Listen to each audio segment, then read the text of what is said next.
Bismillahirrahmanirrahim. Assalamu alaikum. Dear students, this is Tariq Amin, lecturer, Department of English, Kuwait University of Science and Technology, Kuwait. A very warm welcome to the course of study skills. This is video number 2 of the lecture number 25. And our today's topic is use of dictionary. Lecture outlines of today's class include, first of all, we will read how do I use a dictionary. After that, we will discuss guide words, then head words, accent marks, phonetic symbols, definitions, and etymology, etc. These are some of the points that we are going to discuss in this class, in this video number 2 of this lecture number 26. The very first point is how do I use a dictionary.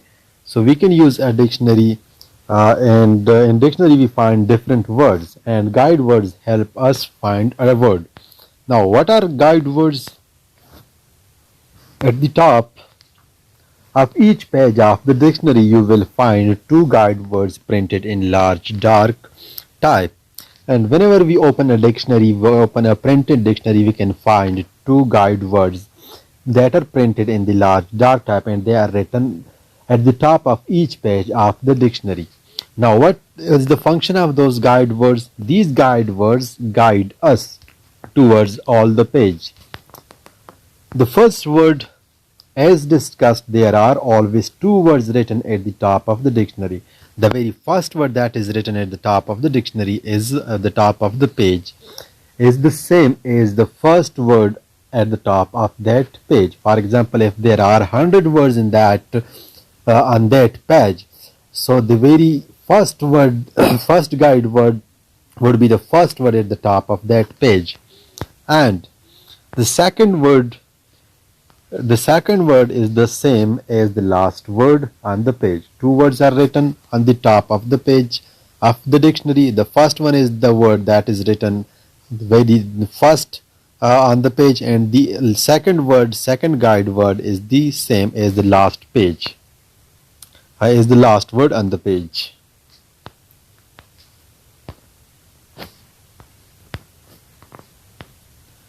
These guide words help us find a word. First of all, we look at the guide word, and we see that whether my word fall in between these two words or not. If it doesn't fall in between these two words, we move to another page. After that, we have head words. Head words are the word that you look up on page. The words you look up on page are printed in bold type. They are printed in bold type and are called head words. Head words are basically the word that we search for.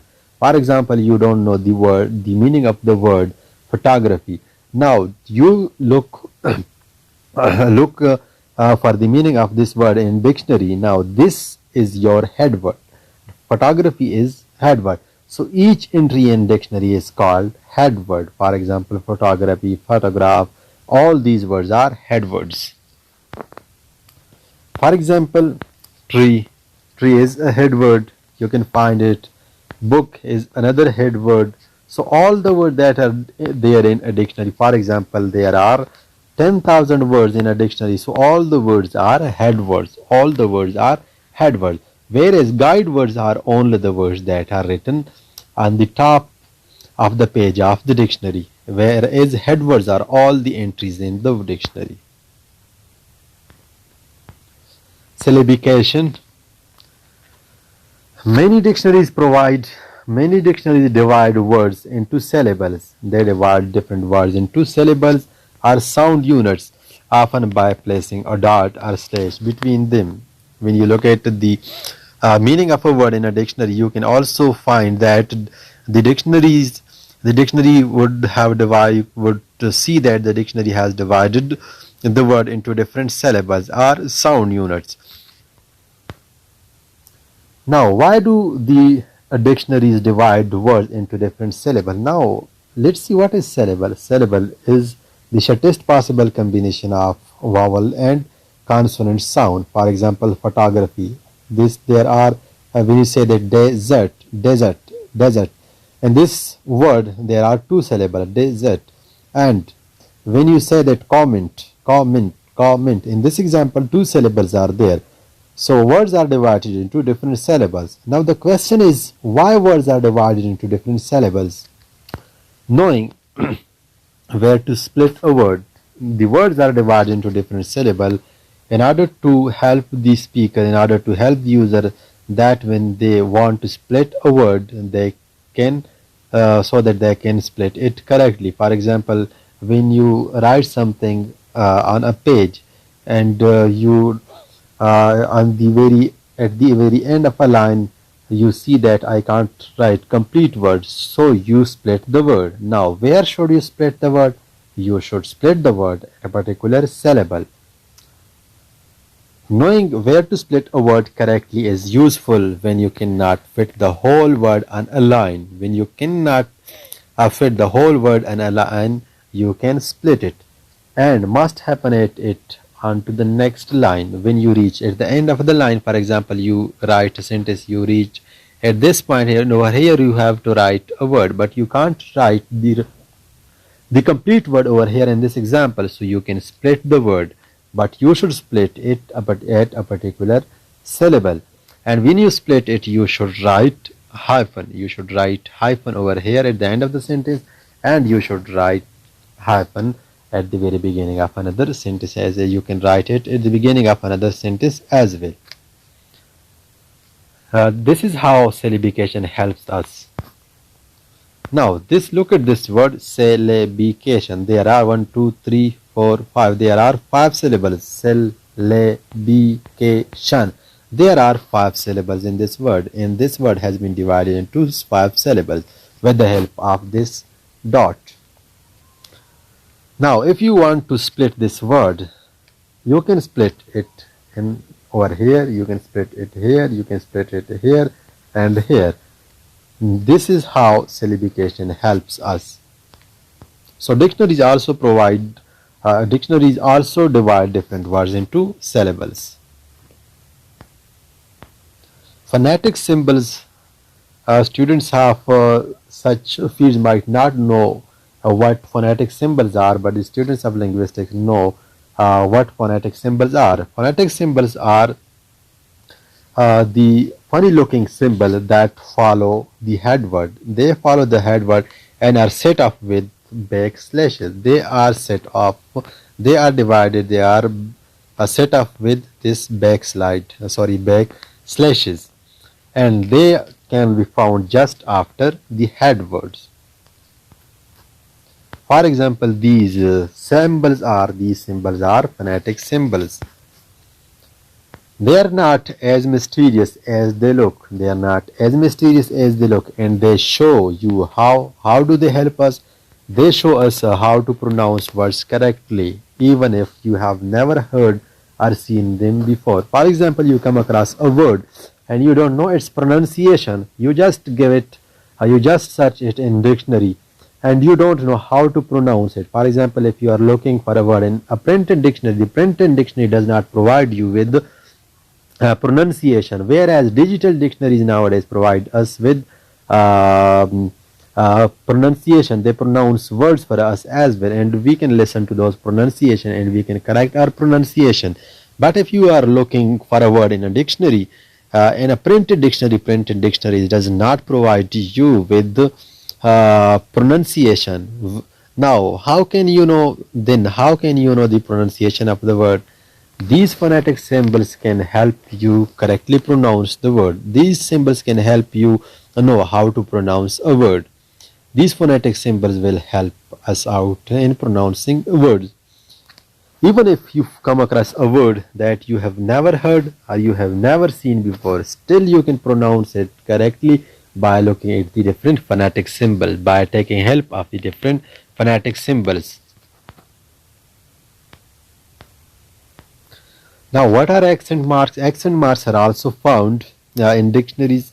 Take a closer look at the phonetic symbols for the word ferret. If we look at this word, if we look at the meaning of this word in dictionary, we would find accent marks written, put on the different syllables on a particular syllable in this word. Now what is the function of accent marks?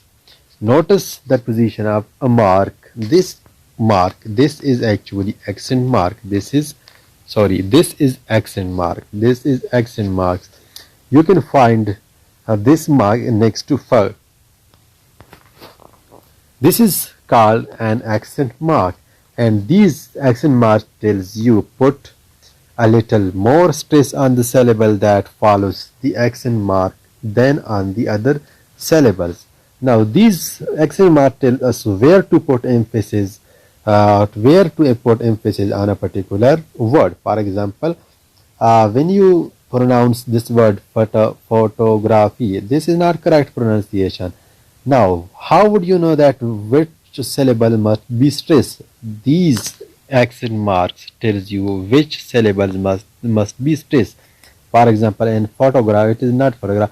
When you say this photography, now this second syllable ta, tag. So you can find this accent mark on the second syllable photography. So there are other examples as well. When you say that photograph. In this example, you can find this accent mark on the first syllable, photograph. Similarly, when you say that desert. In this example, desert, you can find the accent mark on the first syllable, desert. So these accent mark helps us know where to put emphasis on a word.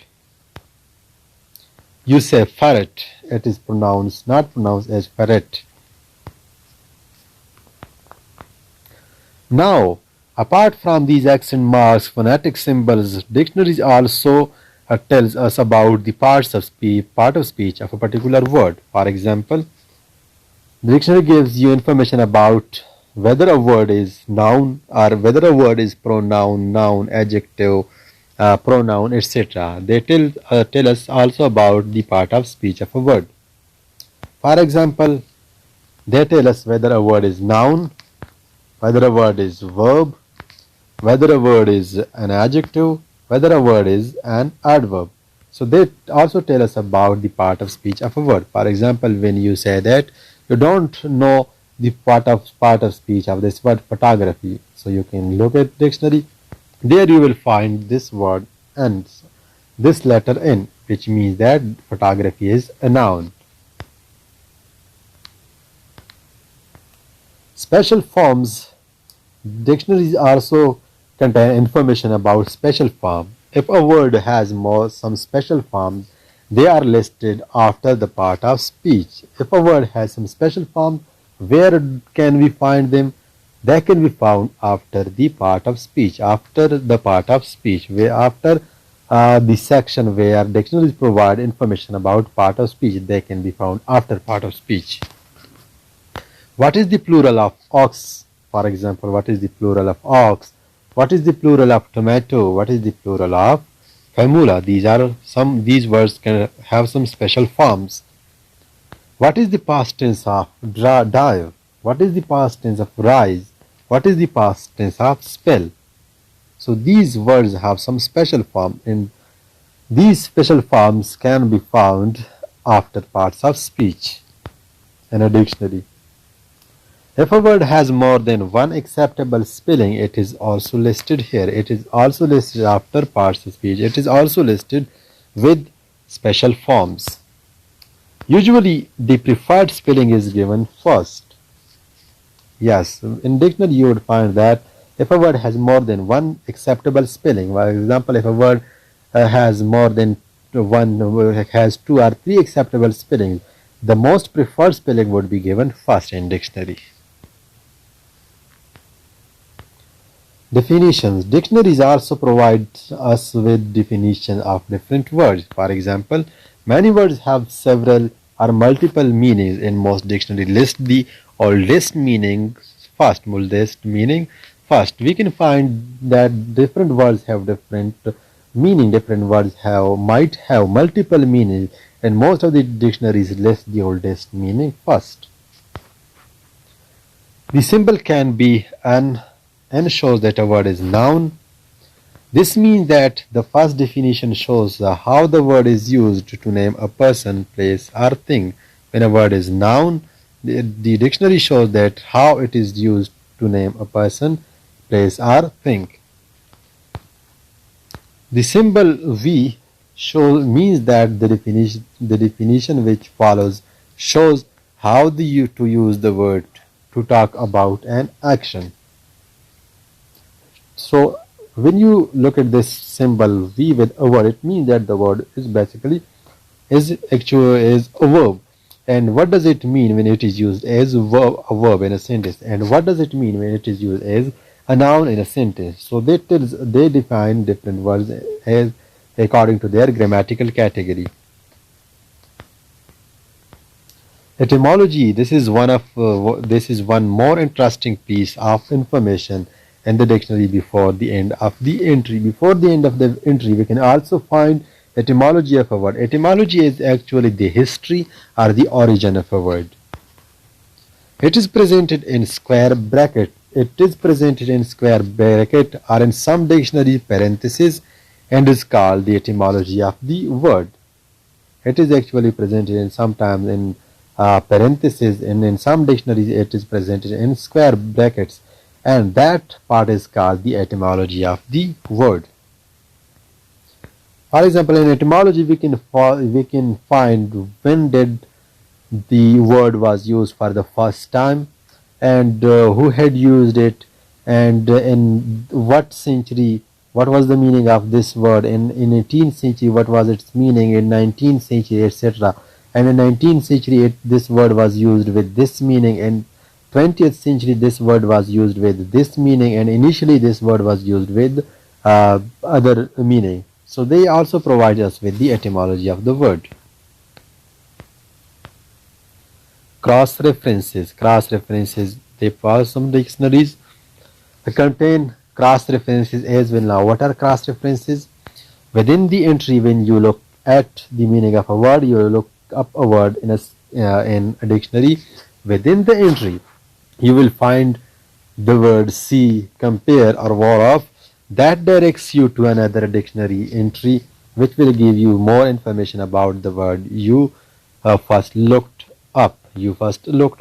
When you see these words see, compare, war of, etc., such words directs you to another word in that very dictionary. For example, if you are looking at the meaning of the word photography and the dictionary directs you to another word such as photograph, so it actually directs you to another dictionary within the same another entry, another head word within the same dictionary that provides you with extra information, with more information that can help you out.